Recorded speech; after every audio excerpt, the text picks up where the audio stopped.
Sir बताइए फिर आज मार्केट के बिग डेटा कैसे नजर आ रहे हैं? सबसे पहला डेटा तो यही जो आपको हमें प्रसन्न करने वाला है, लगातार 5 दिन से हरे निशान में बंद हो रहे हैं। 6 हफ्तों से गिरा हुआ मार्केट देख देख के हम इतने बोर हो गए थे, नर्वस हो गए थे, उदास हो गए थे, जोश ही चला गया था। अब 5 दिनों से थोड़ी जान में जान लौटी है। कल ये एक अच्छी खबर, लगातार 5 दिन से निफ्टी और बैंक निफ्टी हरे निशान में बंद। निफ्टी ने कल इंट्राडे में बनाया 25,088 का हाई और क्लोजिंग 25,050 पर। ये 3 हफ्तों के हाईएस्ट लेवल इंट्राडे में भी छुए और क्लोजिंग बेसिस पे भी मेरे ख्याल से 18 जुलाई की बात की है।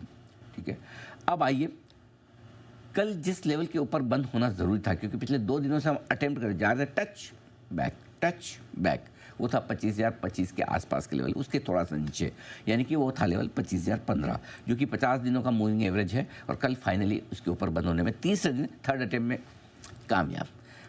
थर्ड टाइम लकी, ऐसे थोड़ी आया है, दिल के मुंह के बाद आया है। ठीक है, अब आइए कुछ इंटरेस्टिंग डेटा। लगातार 7 दिन से निफ्टी हायर हाई बना रहा है। ठीक है, मतलब माफ करिए, हायर लो बना रहा है, हायर हाई नहीं, हायर लो बना रहा है।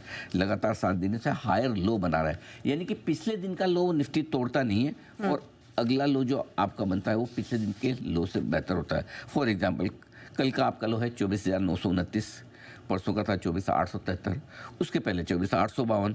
तो हर एक दिन पिछले 7 दिन से पिछले दिन का लो नहीं टूट रहा। हालांकि ये इस बात की ओर इशारा करता है कि लोअर लेवल पर सपोर्ट है खरीदारी का। ये बड़ा कॉन्फिडेंस देने वाला है। हम कई बार ना ब्रेकआउट के लिए हायर हाई देखते हैं, अच्छा पिछले दिन का हाई तोड़ा ना, ब्रेकआउट मिलेगा, वो मन में आता है, वाह। शॉर्ट कवरिंग वहाँ से होती है। जो एकदम शॉर्ट टर्म ट्रेडर्स होते हैं वो पिछले दिन का हाई तोड़ते ही शॉर्ट काटते हैं, लेकिन पिछले दिन का लो नहीं टूटना भी इन्वेस्टर्स के लिहाज से, फ्लोज के लिहाज से बहुत इंपॉर्टेंट है, जो 7 दिनों से निफ्टी कर रहा है। अब आइए मिड कैप और स्मॉल कैप जो मूड बनाने का काम करे। खाली अकेले निफ्टी से मूड नहीं बनता, बैंक निफ्टी साथ नहीं दे रहा, तो आपको मिड कैप और स्मॉल कैप शेयर भी चाहिए। और मिड कैप और स्मॉल कैप शेयर भी 2 हफ्तों की ऊंचाइयों पर पहुंच चुके हैं और मिड कैप और स्मॉल कैप शेयरों ने भी 6 दिनों से लगातार हायर हाई बनाया है। यहाँ पर भी एक अच्छा संकेत आपके लिए आता हुआ दिख रहा है। सिर्फ एक बैंक निफ्टी रह गया जो है कमजोर, यही इस बाजार की कमजोर पे।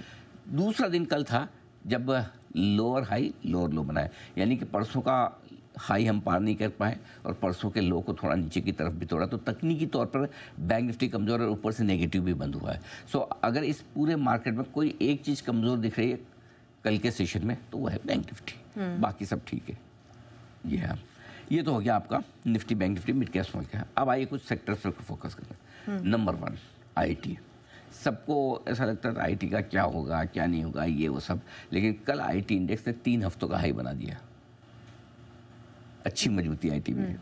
रिलायंस, इसने 19 सेशन का, इसने भी लगभग 3 हफ्ते से ज़्यादा का मान लिया, 19 सेशन का हाई कल इंट्राडे में बनाया 1425 का। एकदम परसों हमने सही वक्त पर रिलायंस का ब्रेकआउट पकड़ा था, ये तैयार हो रहा है निफ्टी को सपोर्ट देने के लिए। और कल भी इंट्राडे में भले ही बाद में थोड़ा सा घटकर बंद हुआ हो, लेकिन 1400 के ऊपर ही बंद हुआ है, तो अभी भी रिलायंस मजबूती है, कोई चिंता नहीं।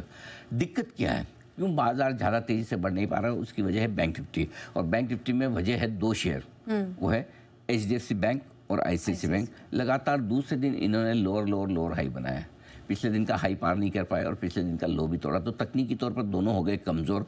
और जब से सेबी की तरफ से वो प्रपोजल आए हैं, प्रस्ताव आया है कि इंडेक्स की जो कंपोजिशन है उसमें वेटेज में बदलाव किया जाना चाहिए, कि पर्टिकुलर एक स्टॉक में 1% से ज़्यादा वेटेज ना हो, वो सारी चीज़ें, उसके बाद से थोड़ा सा 2 बड़े वेटेज रखने वाले बैंक निफ्टी में HDFC बैंक और ICICI बैंक थोड़े कमज़ोर होते दिख रहे हैं। तो ये आपके मार्केट के बड़े बिग डेटा हैं। ठीक है, तो ये है मार्केट की बात। लेकिन सर FI